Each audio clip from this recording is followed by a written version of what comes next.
Audio Jungle.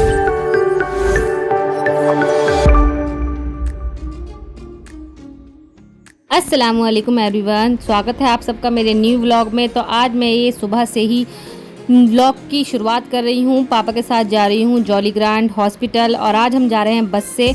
और ये देखिए सुबह सुबह मेरी चप्पल ही टूट गई है। पापा कह रहे हैं कि बदलने चलते हैं। मैंने कहा हाँ ज़रूर जाते हैं। बस मैंने सोचा नया चप्पल ले लेंगे रास्ते में, मगर अल्लाह ताला ने पूरा रास्ता कटवा दिया था।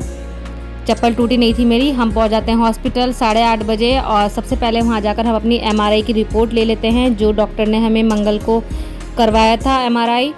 और उसके बाद डॉक्टर नहीं बैठे थे तो हमने खा लिया थोड़ा सा फ्रूट्स। और मैं ना आज अलग से ही फ्रूट लेकर गई थी अपने लिए, क्योंकि लास्ट टाइम मैं कुछ नहीं लेकर गई थी और क्योंकि इस टाइम थोड़ा सा पेशेंस लेवल थोड़ा अपना इंक्रीज़ करके गए थे, हिम्मत बंधा कर गए थे। ऐसा हो जाता है नॉर्मली, मगर हमारे पापा की पहली बार ऐसे तबीयत ख़राब हुई है तो हम लोग बहुत ज़्यादा हेल्पलेस हो गए थे, खुद को बहुत ज़्यादा मजबूर समझने लगे थे। मगर सबसे पहले अगर अपनी सेहत का ख्याल रखेंगे तभी दूसरों की सेहत का ख्याल रख पाएंगे।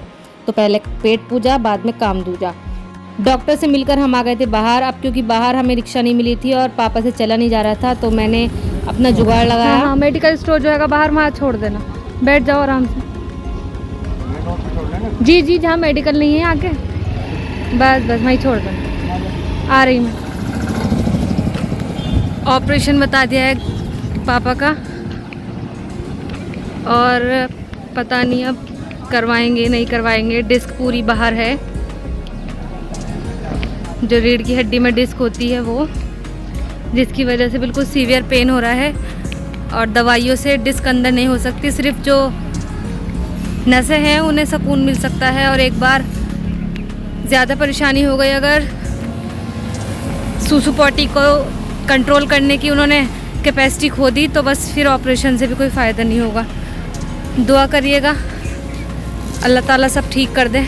ऑपरेशन का सुनकर दिल बैठ सा गया था, मगर कोई बात नहीं, हिम्मत तो बंधानी है, पापा की भी, अपनी भी, घर वालों की भी। तो बस बाहर आ गए थे दवाई लेने और इस टाइम बहुत ज़्यादा सर में दर्द हो रहा था। और जो मेडिकल स्टोर वाले हैं उन्होंने घपला कर दिया था। यहाँ पर 500 की दवाई का बिल जो था वो 850 कर दिया था। मैं लड़ तो लेती, मगर बस उस टाइम मेरे सर में बहुत ज़्यादा दर्द था। मैंने बस बहुत ही समझाते हुए अपने दिल और दिमाग को दवाई ली और हम लोग ऑटो में बैठ गए थे भाने वाले के लिए। और वहाँ से हमें बस मिलनी थी और जैसे ही हम पहुँचे तो बस भी एकदम तैयार थी और हम लोग बस में बैठ गए थे और वहाँ से नजीबाबाद के टिकट लिए। पौने 2 घंटे में हमें अपने स्टेशन पे बस ने छोड़ दिया और बस रिक्शा पकड़ के हम लोग अपने घर आने लगे थे। पहली बार ऐसा हुआ था, मैं अबू बकर को छोड़कर आउट ऑफ स्टेशन गई थी तो मैं बहुत ज़्यादा मिस भी कर रही थी अबू बकर को और उसको वीडियो कॉल भी बार बार कर रही थी। और घर जाकर मैंने खाना खाया, ताहरी बनाई हुई थी अम्मी ने, फिर चाय भी पी। दवाई मैंने वहीं मेडिकल स्टोर से लेकर खा ली थी। अबू बकर मुझे मुँह ही नहीं लगा रहे थे, ऐसा लग रहा था जैसे उन्होंने मुझे याद ही नहीं किया। और अम्मी कह रही थी कि नहीं, बार बार बाहर जंगले में जाकर कह रहा था मम्मा मम्मा। खैर शाम हो गई थी, आराम किया थोड़ा सा और अपने भाई के साथ फिर हम निकल पड़े थे ऑपरेशन का जो है वो ढूंढने के लिए, अल्टरनेट ढूंढने के लिए कि बस ऑपरेशन ना करवाना पड़े हमें। तो हमें थेरेपिस्ट मिल गए थे। अब कल से पापा की उससे थेरेपी करवानी है। फिर डिनर किया, डिनर में बनाई थी एग भुर्जी अम्मी ने। और यहाँ पर अबू बकर की मामी अबू बकर को डिनर करवा रही हैं। और जब ये नानी के आ जाते हैं तो ये मेरे पास तो लगते नहीं हैं, अपने मामू मामी नानी के पास लग जाते हैं। फिर नेक्स्ट डे हो जाता है। सुबह को मैंने सबसे पहले अपना ब्रश किया, मुंह हाथ धोए जल्दी से, क्योंकि पापा को लेकर निकलना था थेरेपी वाले के यहाँ पर। मैं अपने घर की बड़ी बेटी हूँ और मैं यहाँ पर 2 दिन के लिए आई थी, क्योंकि मेरी अम्मी शादी में गई थी तो मुझे घर पर छोड़ के गई थी मेरे पापा और भाई का ख्याल रखने के लिए।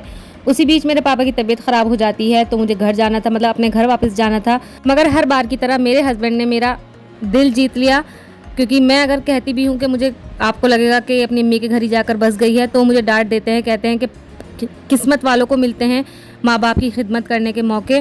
पापा की तबीयत ख़राब है, तुम वहीं रहो, मैं भी चक्कर लगाता रहूँगा और पापा का ख्याल रखो, जितना हो सके उन्हें टाइम दो, उनकी खिदमत करो, केयर करो।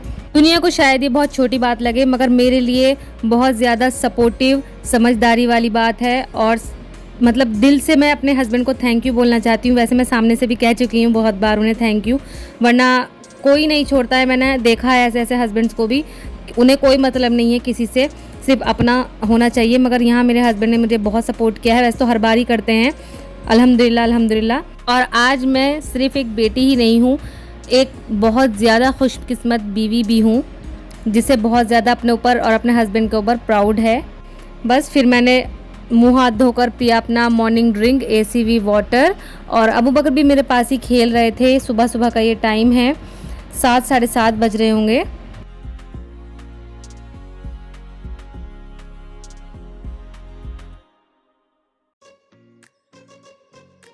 अच्छा, पता नहीं हमारे साथ है या सबके साथ है, हमारे घर में ऐसा होता है कि एक की भी तबीयत ख़राब होगी तो पूरा घर ऐसा हो जाता है जैसे सभी बीमार हों। और यहाँ पर पापा की तबीयत ख़राब होने से सबसे ज़्यादा जो असर पड़ा है वो मेरी अम्मी पर पड़ा है। बोल नहीं रही हैं ये बात, मगर साफ दिख रहा है, झलक रहा है। टेंशन है उन्हें और सोचती रहती हैं, बताएंगी नहीं। तो बस मेरा जो रहता है वो यही है कि सबको टेंशन ना हो किसी भी बात की, जो भी है सामने ही है, दुआ कर सकते हैं और इलाज भी करवा ही रहे हैं। ऑपरेशन का हम अल्टरनेट देख रहे हैं, थेरेपिस्ट हमें मिला है, देखते हैं अल्लाह ताला उसी का हाथ लगा दे तो अच्छा है। बाकी हम लास्ट ऑप्शन रखेंगे ऑपरेशन का। अल्लाह ताला की ज़ात है सिर्फ शिफा देने वाली, वो तो सिर्फ नाम है कि थेरेपी है, दवाई है या फिर ऑपरेशन है। तो हम तो बस यही अकीदा रखते हैं कि अल्लाह ताला जिसे चाहे उसे ज़रिया बनाकर हमारे पापा को शिफा अता करेगा। और यहाँ पर अबू बकर भी मेरे पास आ जाते हैं बीच बीच में। गर्मी बहुत ज़्यादा हो रही है और 9 तपा का अलर्ट भी है, तो आप भी हाइड्रेटेड रहिए, अपने बच्चों को भी हाइड्रेटेड रखिए। हमारा अबू बकर तो शिकंजी या फिर कुछ भी लस्सी वगैरह पी नहीं रहे हैं, बस सिर्फ पानी चाहिए इन्हें। और जब भी कोई पानी पीता है इन्हें पानी चाहिए, पानी दिख जाता है तो पानी चाहिए। मुझे कोई ज़्यादा मेहनत नहीं लगी इन्हें पानी पिलाने के लिए। बस फिर मैंने नाश्ता किया। नाश्ते में बनाया था आज पोहे, और पोहे खाकर हम लोग निकल गए थे, पापा और मैं। उधर से मेरे हस्बैंड भी आने वाले थे क्योंकि हमारा ये पहला दिन है, तो थोड़ा सा पापा भी नर्वस थे, पता नहीं कैसे करेंगे वो थेरेपी। तो ये न्यूरोथेरेपिस्ट है हमारे शहर में ही है, और हम लोग बस वहाँ आ गए थे। वहाँ पर कुछ फॉर्मेलिटीज़ थी वो की, पेमेंट किया और साइन वगैरह उन्होंने करवाए पापा से, वो किए। और इस सब के बाद उन्होंने हमारा नंबर लगाया, पापा का वेट करवाया। पापा का वेट यहाँ पर थोड़ा बढ़ा हुआ है, जॉली ग्रांड में थोड़ा कम आ रहा था। और बस बातें वगैरह करके उन्होंने स्ट्रेचिंग की और अपना काम शुरू किया। अल्लाह ताला इसी से फ़र्क दे दे मेरे पापा को। प्लीज़ आप लोग सब दुआएं करिएगा। और अगर मेरे पापा को यहाँ से फ़र्क होता है तो मैं आप लोग को एड्रेस भी बताऊँगी और सारा बताऊँगी, पेमेंट वगैरह कितना क्या लिया था भैया ने। वापस आकर मैंने लंच किया। लंच में बनाया हुआ था दाल, और मेरी फूफो लेकर आई थी आमरस, वो खाया और काफ़ी टेस्टी था। उसके बाद मेरी भाभी ने मेरे कपड़े सिले, उन्होंने काटे फिर सिले। और अबू बकर भी यहाँ पर अपनी नानी से मसाज करवा रहे थे क्योंकि सबको ऐसा लग रहा है जब से नानी के घर आए तब से कमज़ोर हो गए हैं, हाथ पैर भी बहुत सूखे हो गए हैं। मगर ये इसलिए हो रहा है क्योंकि इनकी दाढ़ें निकल रही है, तो बीच बीच में लूज मोशन आ रहे हैं और गर्मी भी बहुत ज़्यादा हो रही है। हमारी अम्मी के यहाँ पर कुछ ज़्यादा गर्मी लग रही है अब, और हमारा जो घर है ससुराल का वो थोड़ा ठंडा रहता है। फिर शाम के टाइम हम लोग ऊपर आ गए थे, पतंग उड़ रही थी और बहुत अच्छा सा मौसम भी हो रहा था, तो हम लोग यहाँ पर हवा लेने के लिए ऊपर आ गए थे भाभी के रूम में।